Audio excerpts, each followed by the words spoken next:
بینەران و بیسەرانی خۆشەویست سڵاوتان لێبێ خۆشحاڵین لە بەرنمەیەشی دیکەی پەنجەمەوە لەگەڵ ئێوەی بەڕێزین لە بەرنمەیەم جارەشدا درێژە بە گفتوگۆکەمان دەدەین لەگەڵ کاک یونس عەبدولعەزیز پێشمەرگەی دێرین و هەروەها یەکێک لە مهندیسە ناودارەکانی کوردستان. کاک یونس بەخێر بێتەوە بۆ بەرنامەکەمان. خۆش بێ کاک. لە بەرنامەی پێشوودا لە ئاڵقەی پێشوودا باسی کۆمەڵی بابەتمان کرد لەسەر پاراستن و ئەمانە، هەرچەندە ئەوانەی پاراستن زۆر نهێنی پارێزن تا ئێستش نایانەوێ باسی زۆر بابەت بکەن،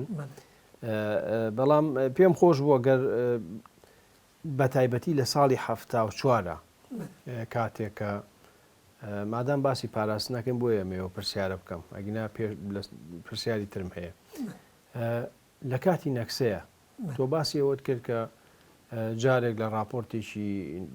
دەستگایەکی ڕاگەیاندنی بیانی نازم BBC کە گوایە پاراستن یەکێکە لە دەستگا بەهێزەکانی ڕۆژهەڵاتی ناوەڕاست. ئێوە هیچ گومانێک شکێک یاخود زانیاریەکتان هەبوو کە لە ساڵی 75 ئەو گەلە کۆمەچیە گەورەی کە لەسەر کورد کرا، ئەوەی کە 6 ئازاری ساڵی 1975 کە بووە هۆی ئەوەی شۆڕش نەکسە بێنێ، ئێوە هیچ زانیاریەکتان لەو بارەیەوە هەبوو یاخود دەستگای پاراستن؟ نازانم، ینی ڕەنگە تۆ لەو ئاستە بەرپرسیارەتیشە نەبووبی، بەڵام هیچ زانیاریەک هەبوو ئەتانزانی کە شتێکی وا هەیە کە پلانێک هەیە بۆ لەناوبردنی شۆڕش و گەلە کۆمەچی لەسەر شۆڕشی کورد؟ ما هەستێک هەبوو، یعنی ئەس وەکیتا کەرەم کریتە گوتی ئەس نەلوی ئاستی بووم کو بەس ئەم وەک مەک پێشمەرگە وەک یعنی مرۆڤێت ڕەنوشەنبیر، یعنی ما هەستێک هەبوو کو ئەم شۆڕشامە نزیکە گەهیت ئارمانجا خۆ وەختێ تۆ گەهی ئاستێکی نزیکی ئەرمانجی بی دوژمن دێ حەولت خۆر ڕشتر لێکەتن چەرتر لێکەتن تەشناف بەتن. ئەو ترس هەبوو ئەمە تڕێنیشتین ئەم لاوان بووین گەلێک شەوان داڕینە خارێ ماف سحبەتت کرد، یعنی هەستێکی نافخۆیی مە هەبوو دلێ مەدا، ترسێک مە هەبوو، یعنی حتا چ ئاستێکی ئەم دێشێن بچین، یعنی دوماهی کاوێ دێ چ بیتن، یعنی شەڕێکی گوڕ و دژوار و عێراق اتحاد سوڤێتی همه قوات خود سلاح مستشار عسکری، خبیر عسکری، راوشکار عسکری هبون. جارێکیشیان بینە سەرێ کۆرەک بەس جارێکادی پێشمەرکەش کاندە بە چۆنە خارێ، یعنی ڕاوێژکاری ڕووسی هەبوون لەگەڵ سوپای عراقیە؟ بەێ هەندێ سلاحێ محەرەمی عالەمی دا عێراقی ناپالم و فسفۆر، بەێ ناپالم فسفۆر مەفخۆدیت المنطقة قلاله القلب عرض ناپالم المدة فسفور لێدا. بەێ کەسایەتیەکەیەکە یەکێکە لە کارکتەرە گرنگەکانی پاراستن، ئەویش شەشی بەخراویە ناسی لە نزیکەوە؟ وەڵا من دیت، بەێ من دیت. کەسایەتێکی چۆن بوو؟ چونکە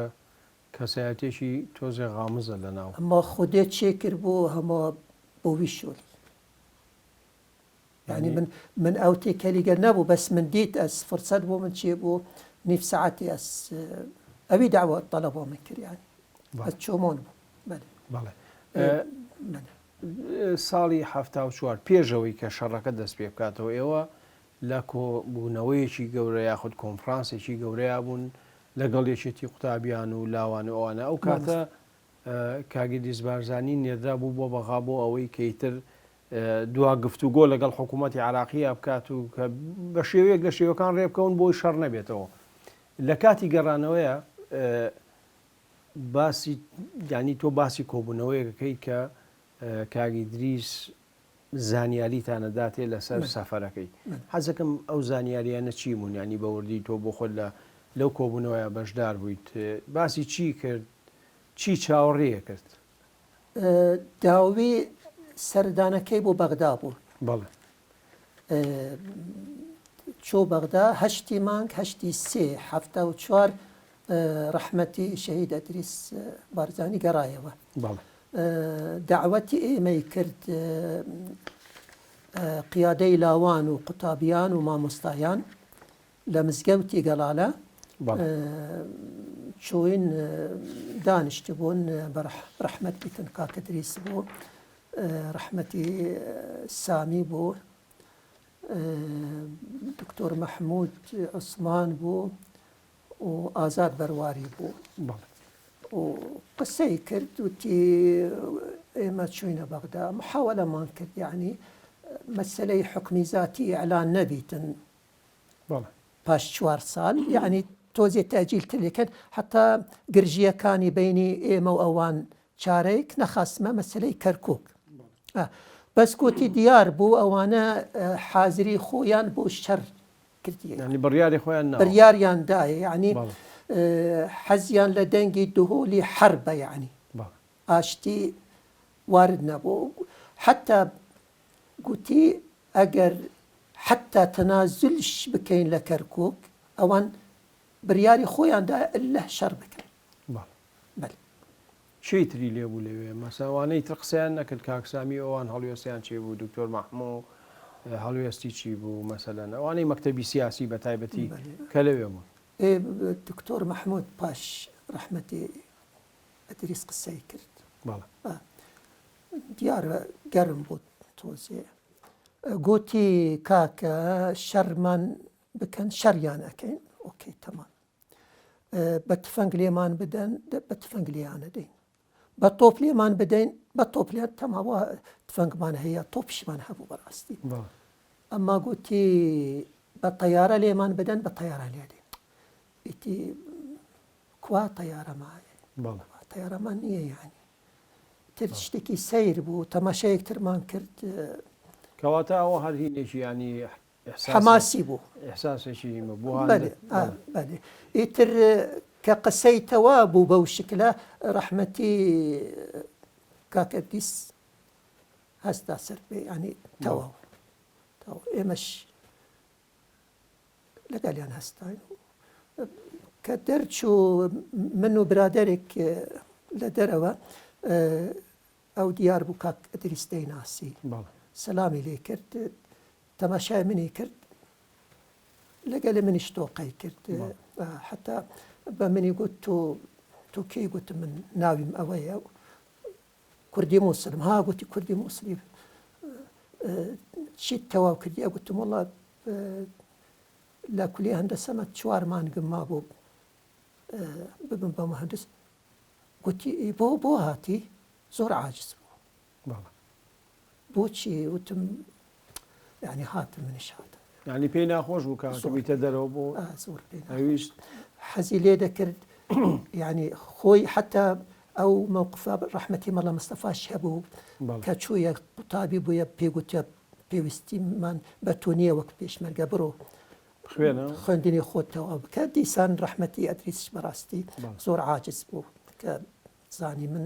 چەند مانگێکم مایە بە مهندس و هاتم التحاقم بە شۆڕش کرد بەڵێ کاگدری زێشێک بوو لەوانەی کە کارکتەرێکی گرنگی شۆڕژ بوو جگەلەوەی کە کوڕی مەلام سەفاش بوو لەسەر کەسایەتی ئەو چیەڵێ بە تایبەتی ئەو بەرپرسێکی گرنگی بڵین هێزی پێشمەرگە و هێزی چەکداری کوردستان بوو پەیوەندی لەگە خەڵکا چۆن بوو لەگەڵ پێشمەرگەیە تێڕوانینی ئەو لە زۆر مەسایلی ترا کە پەیوەندی بە شۆڕش و بە قوتابیان و لاوان و ئەو ڕێکخراوانەوە هەیە بنەماڵەی بارزان عادەتەن ینی لەبەر لە مستەفا بلێن و کاکە دریس و سەرۆک کاک مەسعود بارزانی بەساتەتیان هەیە ینی کە لەگەلی دادەنیشی شعورەکەی ئینسانی ینی تەکەبر و ئەوەیان نییە تۆ پرسیار کرد لە کە کاک ئەدریس حەقیقەت سەرکردە بوو سەرکردە بوو ینی کاریزمایەکی هەبوو کە قسەی دەکرد قسەی ڕەحەت و هادئ بوو بە منطقش قسەی دەکرد ینی انفعالاتی نەبوو ینی زۆر طبیعی بوو حتا کە باسی بەغداشی کرد بە انفعالی قسەی نەکرد زۆر بە نەرمی و بە جوانی ینی باسی بەغدای کرد و چۆن لەگەڵیان دانیشت و لەگەڵ سەدام و ئەوانە ینی منفعل نەبوو عادی بوو کە شەڕ دەست پێ کاتەوە لەکوێ شەڕ زیاتر گەرمە بێ ینی هۆکاری ئەوە چییە؟ تەرکیزی ئەوان لەسەر منتەقەی ڕاوەندز و گەڵاڵە و چۆمان و حاجی عومران مەقەڕی قیادەی بارزانی و قیادەی شۆڕش هەموو هەولی خۆیان چڕ کرد لەو منتەقەیە یعنی تەکتیکێکی زۆر عەسکەری مهم بوو مەسەلەن نەچۆن بۆ ئامێدی و منتەقەی بەرواری ئەو وەختە لۆجستیک خەتیان درێژە بوو دەبێ هەمی ڕەبایە و معسکراتیان هەبای نە وایان نەکرد هەولی خۆیان چڕ کرد کۆڕەک و گۆرەز بگرن و بێنە خوارەوە بێن حتا بێنە طبعا گەڵاڵە و چۆمان و حتا بێنە حاجی عومران بەڵام نەیانتوانی نەیانتوانی زۆر گوتم من ڕاویشکاری سۆڤێتیان هەبوو لەگەڵ قووەتێکی زۆر یعنی ئێمە لە سەری کۆڕەک بووین من و عسمەت مزوری محەممەد علی مزوری پزیشکە لە نەمسا و قادر محەممەد ئەمین لە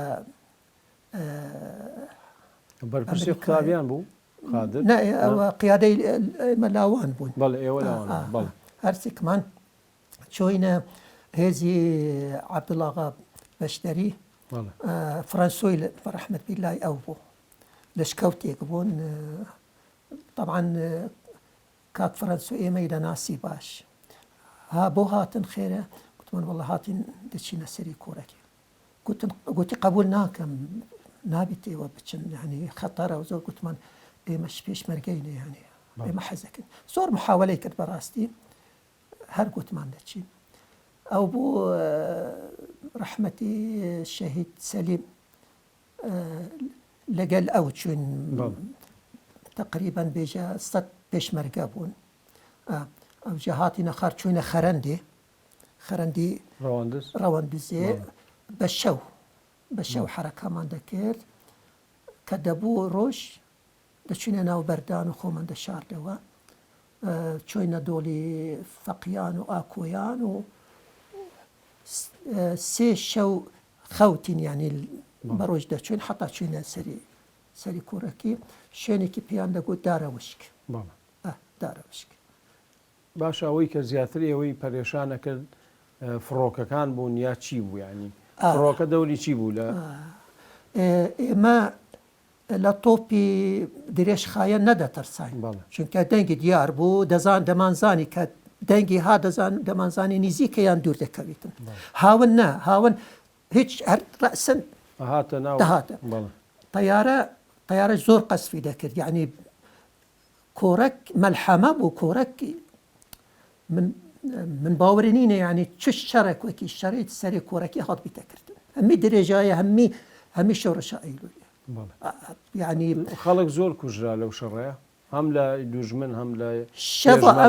ڕۆژە ئەم گەهشتینە وێرێ شەڕێک چێ بوو بەری هینگێ ڕۆژێکی گەلک دژمنی گەلک کوشتیدا بوون دژمن یعنی جێیش و لەشکر و جاش و یعنی حتا هەند کوشتیدا بوون بێناوان دەرکەوت هاوین بۆ هەیڤە هەشت بوو طیارە هات جارێکی طیارە هات من دیت پاراشوتێک جێ هاتە خوارێ ئەس ڕەسەن بلند بۆ مەگوت ئاڤە طیارە کەفتەڤە کاپتنەوەیە خوب پاراشوتیا پێشمەرگەیەکی ئەس گرتم من هەندی عرد و عردس عردیدا توێ هەندیدا من دیت ئەو پاراشوت پەقی قەنابلی عنقودی دگوتنێ پاراشوت هاتنە خوارێ حتا نزیکی عردی بووە بێژە 5 مەترەکە و دوایە تەقینەوە سەدان قمبەلێت بچیک تێدا من تپاقین خوب باش بە شارتی لێشی ئەگەوی پێشمەرگی ئەس عردی نەدابامە ئەس نوکە نەما بوو ئێدی وەختی ئەس عاجز بووم وەختی وێ ئەس عردیدا بۆ وەکرد وەختێ من دیت وەلێ هات گوتی کاکە زانیت مگوت دەرێ وڵا زانم سپاس دەکەم مەمنونە هەر لە 74 یەک دوو جار فڕۆکەی دوژمن پێکران و خرانە خوارەوە تۆ بۆ خۆ دە و فڕۆکەوانە بینی یاخود پارچەی فڕۆکەکەت بینی کە کەوتو بە خوارەوە مانگی 12 بو لچومان طیاره توپولیف هبو بله نه باجریان پیدا گوتنی باجر بس خود توپولیف بو ناوی درستی توپولیف هات و دو طیاره میگ بونیان سی خوی بون من نزانی مقاتلات گوتنی بله هات چومان و جا او توپولیف وقتی هات یا ستار ناپالم قنبلت مازن هندی برمیل آبون تاوت نخاره بله ایدی ما قاعده که صاروخ هبو چومان راپیر بود بیجم قاعده که فرانسی و راپیر بود صاروخ گرته او صاروخ نگرت بله صاروخ دوم چو اوه طیاره صاروخ هو چو مگوت آها اوش ناگرید بس صاروخش نشکه که و او خو آست خو گوری بله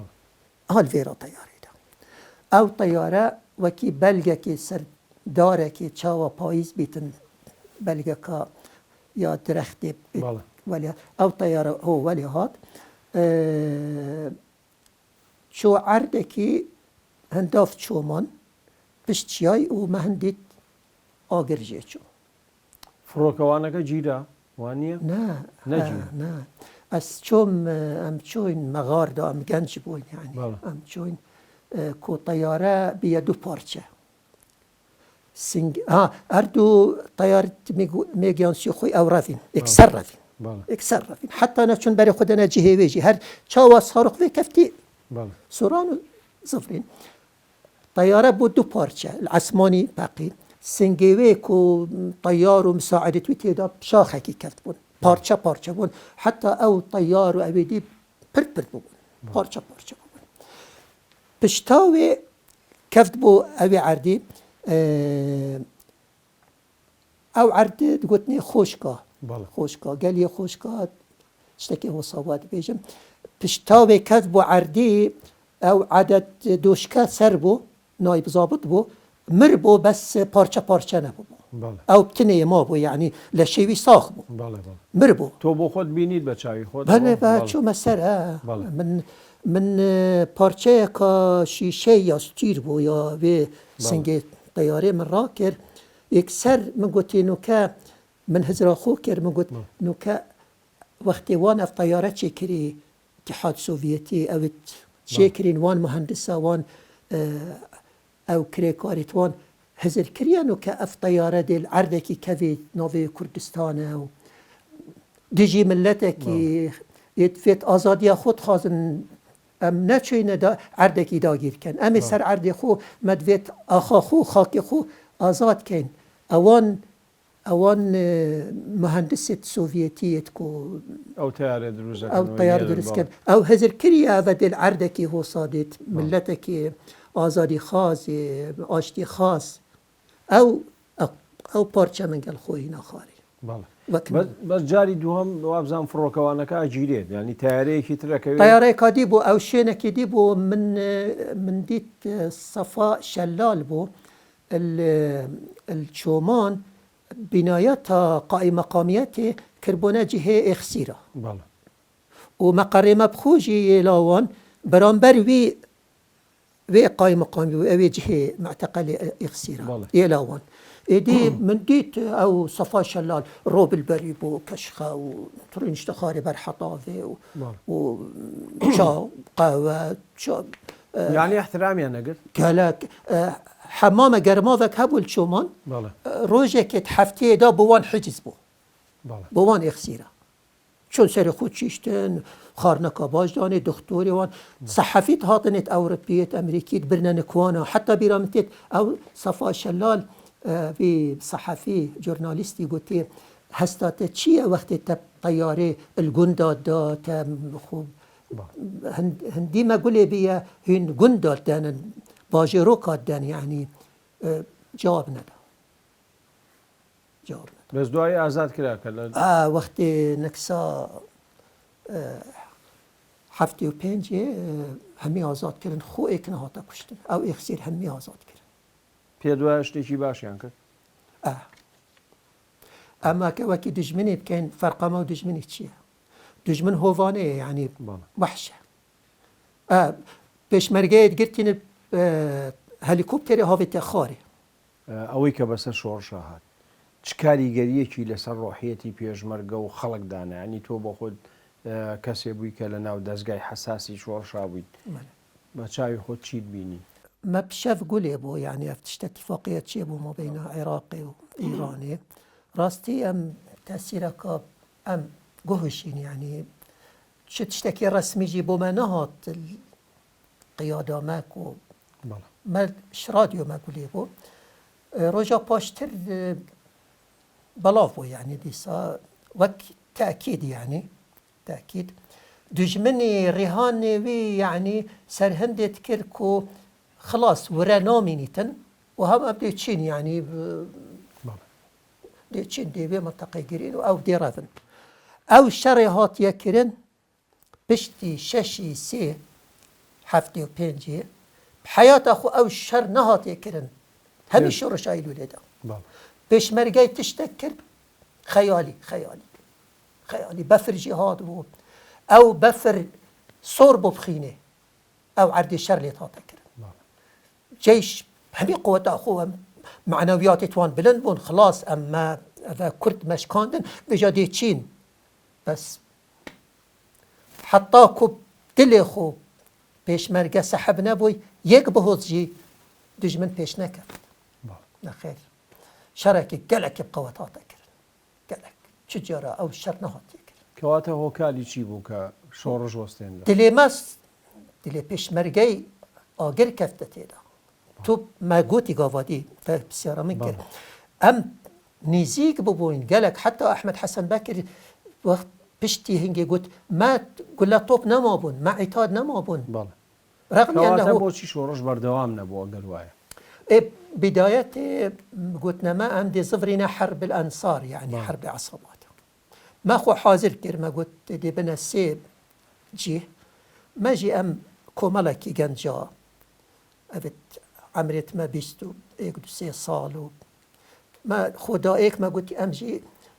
دي سحكيني عردكي تشل منطقة شومان وحاجة عمران بينان بشينا منطقة بادينان دي بخو بيك بين كادي قيادة چي بيجيتن دي چاوا بيتن ما حاضر يا خوكر اس چوما ايرانت بشتي هنگي اد بيجم دوازده يعني يازده سيبو از چوم ایرانی میگوید چند روزه کادیچم و دی هندک برادرت خوبینم دی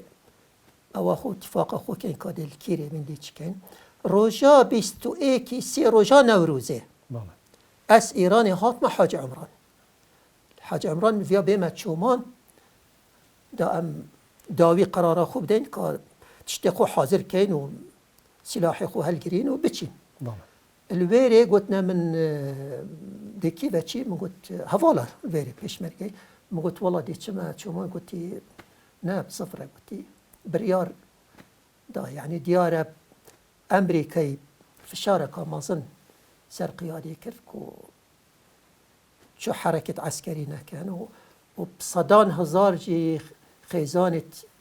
بيش مرقي الإيراني بون معسكرات تلاجئة بون او جي وكرهينه بون دست شاهدا بله دي اوي رويدا بله زور باشه بشويه گرين و دوای درجه بخصه كارماني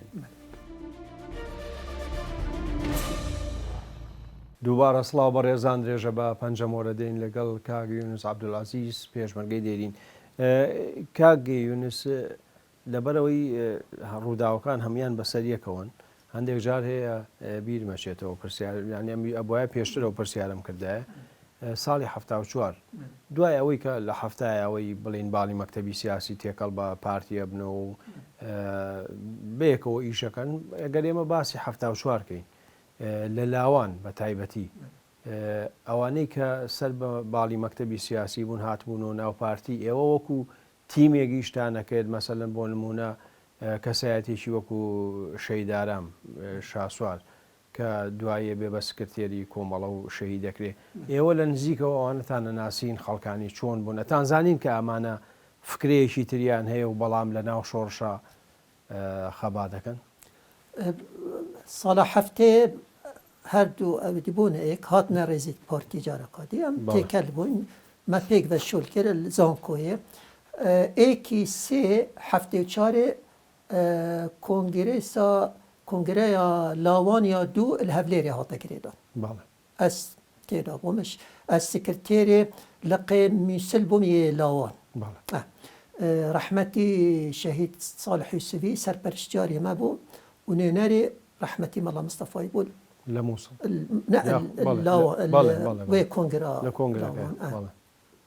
ایدی وقتی بو کنگره ام هاتینا هل بجارتن اسبقو هاتن سرکردیاتیا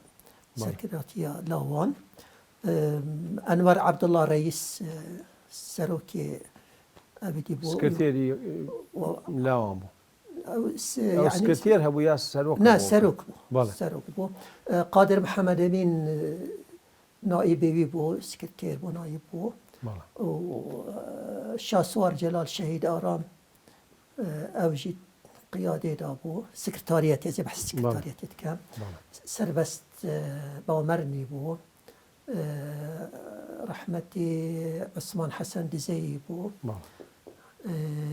عبد الرزاق فايلي بو رحمة أخوتي لي بيتن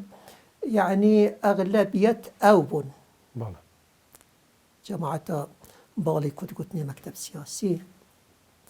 وقتكي وان تشتكر انور عبد الله وقادر محمد امين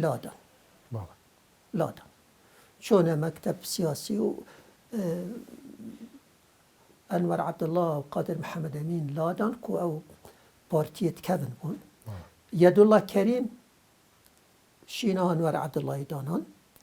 يد الله كريم نتهاتت اجتماعات او لجنة مركزي بو عندك ابدي هبون ادي وقت بيجن هو ناكو شي دروز نكر لبين تانا يعني وان سيطرة كر وان سيطرة كر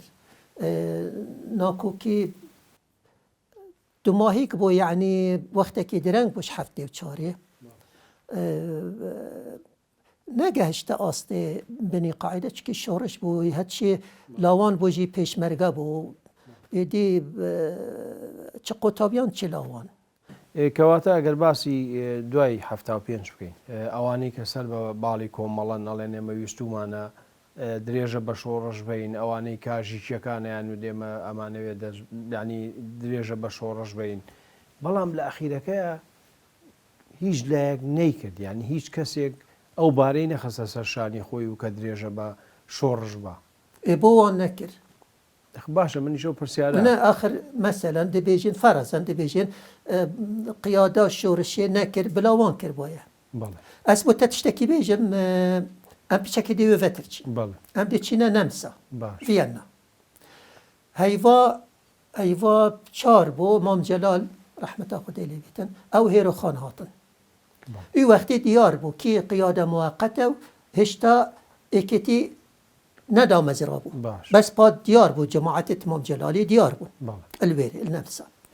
مام جلال هات قال جماعة أخو كومبونا كر يذكري بو الدنيا بو بهار يعني أو عردي أمليت قلتني ترايس كيرخن نزيكي فيانا بو ميزا قدريج بو مام جلال سنجيرينشت و أجي أزو خيزان أخو أمجي تشون القلوان يعني ادي أغلب أول أس جماعة قيادة ما قدم أجي رينشتم مام جلال آخفت يعني تظاني مام جلال يعني كاريزماية آخذت شخصكي طعن قيادة شور الشكر شخصكي رينشتي بو بحثي بوشي شرنا كرن ونظانم چي فيا طعنك كت مام جلالي نهي لا أخذ نخو خلاص كت اكسر دستي خو بنك قلت أنا أو قبولي قابلي قبول نية قلت هيش قبول ناكم حق فبوت بوميجو من كتاب خود جانو فيسي قلت أو بلانك بو مؤامريك بو لا إيه مهموما قورتر بو لما الله مصطفى قورتر ولا قيادي شورش ولا إيه ولا ملتي كرت هموي قورتر بو بلانك سياسي نيو دولتية قلت قلت ليرة هيش أوي بيناوت نا فتوايك ولا تحليلك أفا مؤامرة بسري مداهات درقت إيمانات بشر بس سياسة توانايا زياتر الإيمان يعني او التحليلاوي بو يعني بو ميجو است بيجم من كتاب خود اوراق لم تنشر من نفسي بله كواتا يعني أذي ود بيجيتن كي ريكاوي قرد بو أذا تشيانا وداخل بلا تشو باشارك بو فرزا بارتي سحب بو تشو كوماليا كاجيكا بلا وانجي تشك هبو وانجي سلاح هبو بلا تشو بانا بلا بردوامي دابانا شورشي يعني رخنا قاتا رخنا قلق آسانه أذي شولت كتن تتشي رخنا لي بقري أذي شول نكتن ديشيت رخني بكتن قالك أصلا قصة وخلاص باش لدواي كشون إيران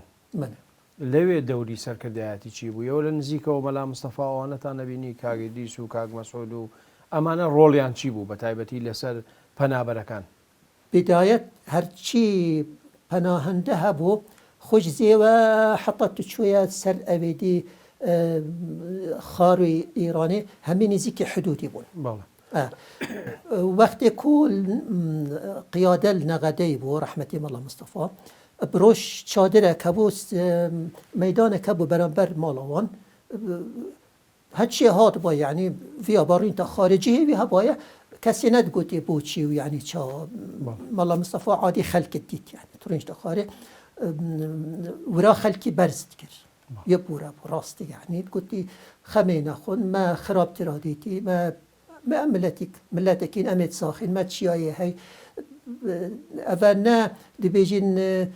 شركة ودماهي بيهات وخلاص وأم قرتين أم دماهي كاتين ما ملتك هاي ما ولاتي خوي ما أخا خوي هاي بشفجي وديك هبو باوركا أو وداد بيجم 3-4 متر فره بو درجاوی جی ابجی هر 4-5 متر بو کی دی ساحات با یعنی وقتی شیخ بابا رحمت الله خدای بیتی ساق بترینش تخاره کی هات با کجی خودید با رین تخاره دارین تخاره نرمال بو پشت هنگی او بو اینا رژیم شاهی بریارک دا هرچی او معسكرات پناهندان حلو شاندن ام دير اخستينش سنوري اسبخو چوما قزوين باشا چوما طهران افي تيجي بلاف كرن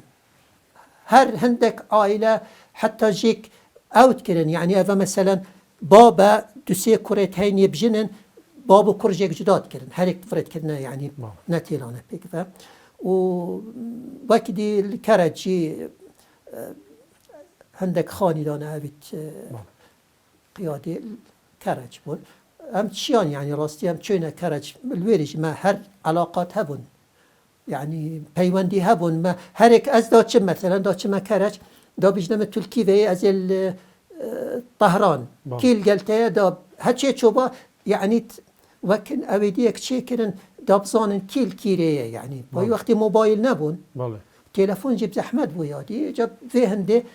قيادة زاني كي شوية كيفا وشليهاتيا باش جماريكي زول لقيادي شورش قرانو بو عراق تسليمي عراق بونو ياخد قرانو ودانيشتن بلام جماريكي جنا قرانو كومالا گنجي وكو ايوا تو بو نقرايتو بو موصلو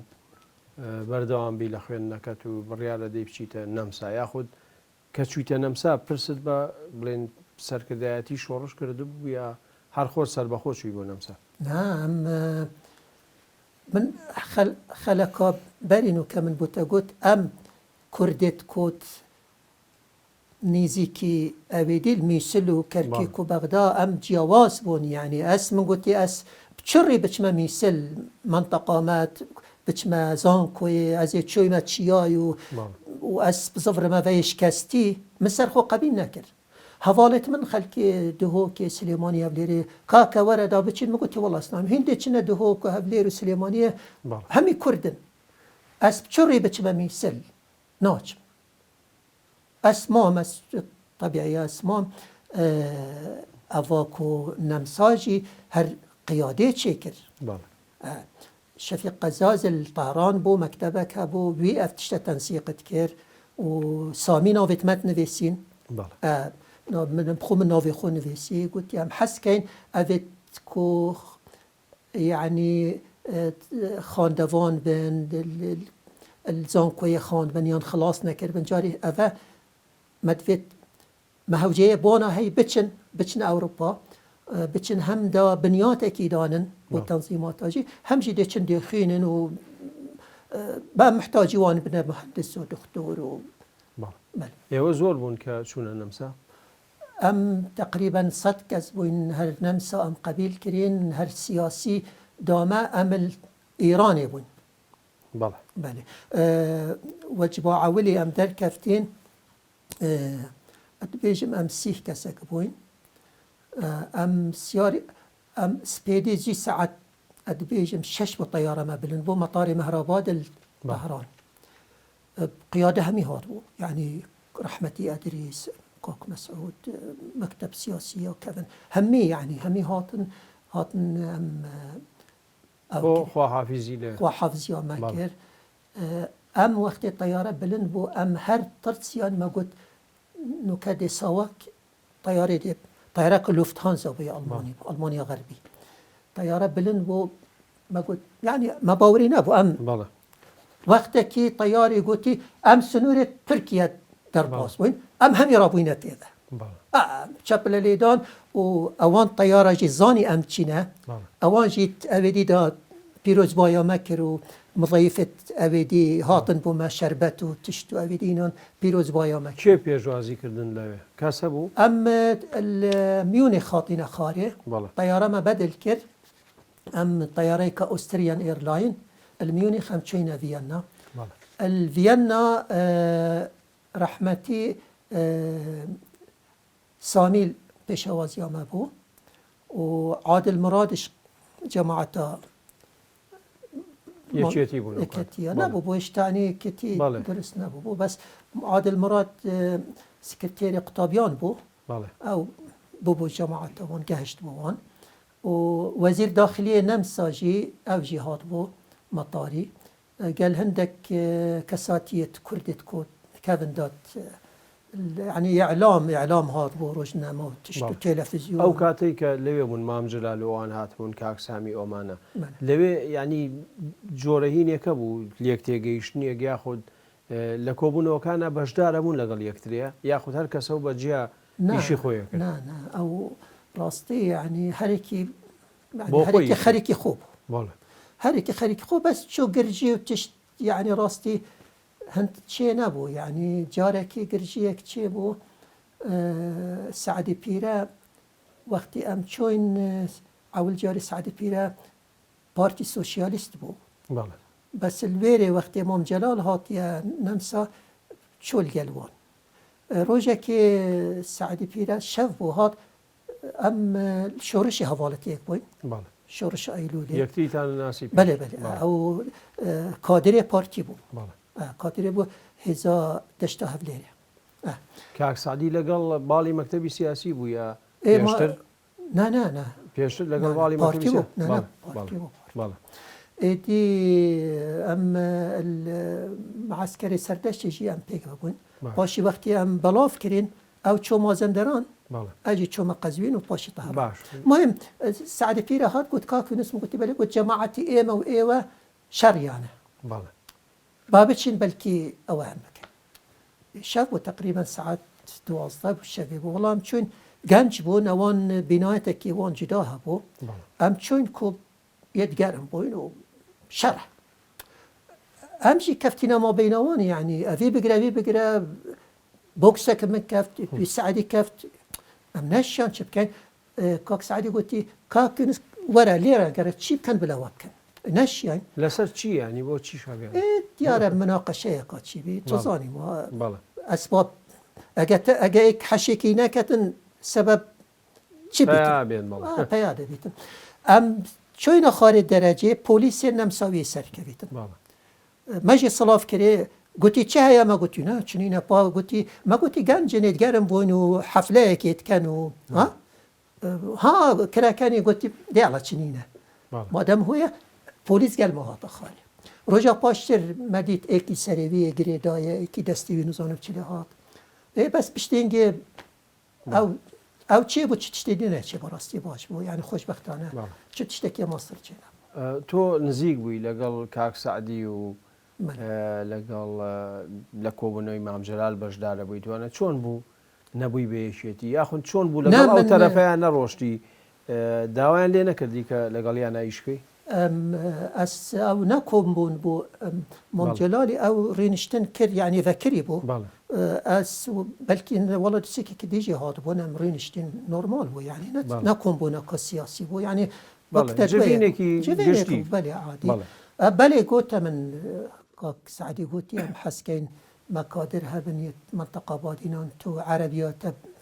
باشە و سۆرانی بادینی تاخر ئینگلیزی و گوت وەڵڵاهی کاک سعدی من گوتی ئەس گێری بەدڵ ناکەم بۆ سەحبەت یعنی ئەوژی کرەکەنی یعنی گوت توی حڕی یعنی هەرێک حڕە چی بیتن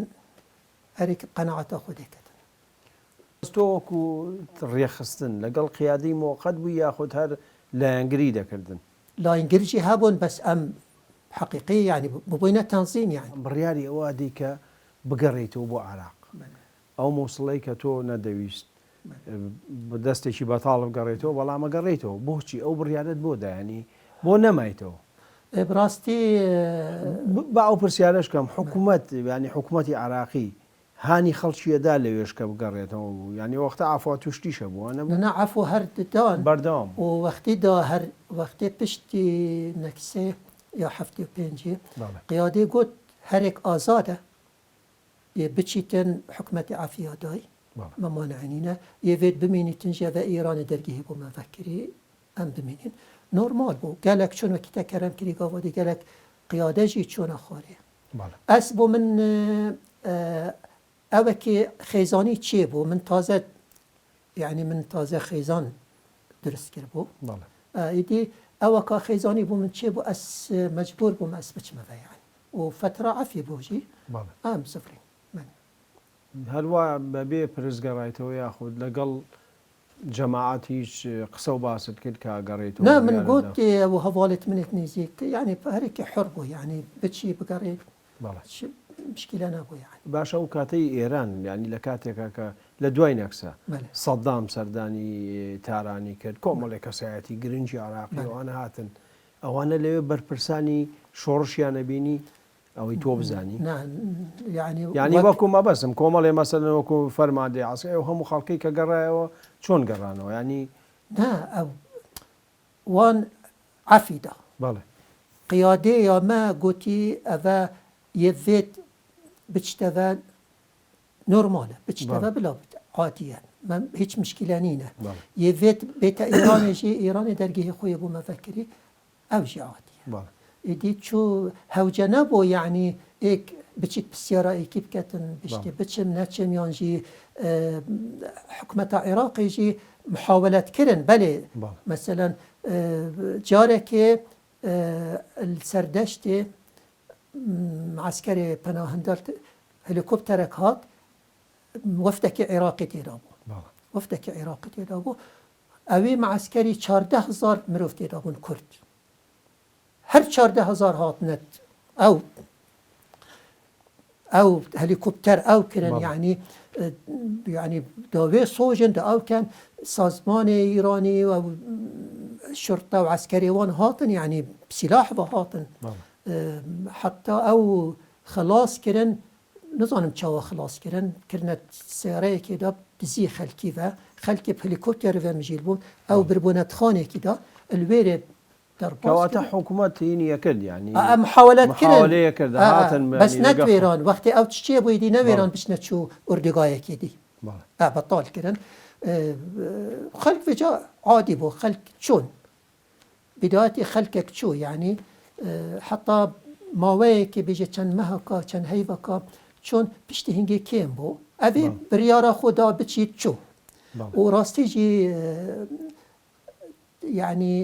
بۆ مە دەنگ و باست هاتن و خەلکێکیت بەنە جنوبی عێراقی و یعنی خەلکێکی بەرهەندێژی ئێدی ئەوێ کۆ نیەت هەواژی بچتێدی بەتاڵ کرد نەچوو بەڵێ باشە کە گەڕایتەوە گەیشتیتەوە بڵێن کوردستان بۆ مووسڵ حکوومەت چۆن معاملەی لەگەڵ و خەڵکانەیە کرد کە ئاگەڕانەوە معاملەیەکی چۆن بوو ینی هەر وەکو هاوڵاتیەگەی وەرنەوە بچنەوە سەر ئیشی خۆتان و یاخود بچن بخوێنەوەە بۆ تۆ چۆن بووی ئەگەر وەکو نمونە أفيت زفري طبعا بالمراقبة بەڵێ بالمراقبة خاصة الدبيجن ميسلو كركيك وبغداد أردا نوكي هفلير وسليمانية ودهوكي طايقنا بالمراقبة أجر ديت با أوكي بشولي خوفا مجيلة شو يعني تشتكي ديار نينا بلغانينا كو أو يتشتكي دجي وانات كتن عادي بودا شولي خو كتن بس وقتی کوزانی با اوانه دو کسن سه کسن چند کسکن کوان تشتکی هی کمبونه کت کن یانجی تشتکی دیجی رژیم بیجن نه گرتن اعدامات جی هر هبون باش اوانه زیاتر اوانه بون که برپرسیالیتیان هبو لحیزب یاخود هر خلچی عادیش برکو نه بسیط ترین انسان باور که خو هندک چو بون اصلا پیش مرگن هبو هر مروفین چون هبو پیرامیر پیراجن اوجی برن نكون فرق نبو بس تشتي سير يعني كو حكمة بخوجي رجيم جي أو أبدي نذكر خلكي قالك بشوازيك خوش قال كله هذا رمادي خلقك تسمى راستي تشي سنة تشي على شيعة راستي قدر كواتم معاملي بلين خلق وكو خلق وحكومات جياواز بو يعني خلق زياتر خلق من بخول هم عراقي شو الكربك أن زياري ريقا وبان يعني خدي من رمادي قلعة سناهي قدر قيمتك وكردي ما هبو الويري أذينا فكر الويري قال قدر هبو من سماء وعمارة وبصرة من شو الكر ناصرية من شو الكر قدرك قالك يا مصر زور باشا جاي ملا وهلك دين بو القيدة توبة تايبتي كومالك بابەتی گرنگت هەیە لەسەر ئەو زیندانیەکان و لەسەر زیندانەکانی خواری و عراقە چۆن کوردیان تێدا لە سێدارە درا و چەساوەوە گۆڕە بە کۆمەڵەکان و کۆمەڵی بابەتی دیکە ئێمە لە ئەڵقەیدا توودا باسیەکەین بینەران و بیسەرانی خۆشەویست بەم شێواتینە کۆتایی ئەڵقەیەم جارەمان پێکەوە پرۆمەی ئەڵقەیدا هاتوو دەبینین و بەخواتان نەسپێرم هەندێک ڕووداوی گرنگ هەیە کە لە لای تۆ هەیە باسی زیندانیەکان شخصی يبتني كوشياي برافيت راكة بيسجن كرد بو مجماعتكم خطاوان بتني أواكو أو فيلية هم كردة هم شيعية هم فيلية يعني هذا بو خطاوان خلكي أفغانستاني باكستاني مريدة الشيخ عبد القادر جيلاني مقدمية بغداد تەنها مەسەلە نەوتەکە بوو ئەوانی ژیان وەکو ئینگلیز نەوتەکە بەرن بۆ خۆیان یاخود بەڕاستی خواستێکە بووە کە دەوڵەت بۆ کورد دروستکەن هەندێک المحافظة دهوكي باريزغا دهوكي أسلوان عرب تبيجي نكتب صفري بي عرب لا والله تبيجي تاس كرد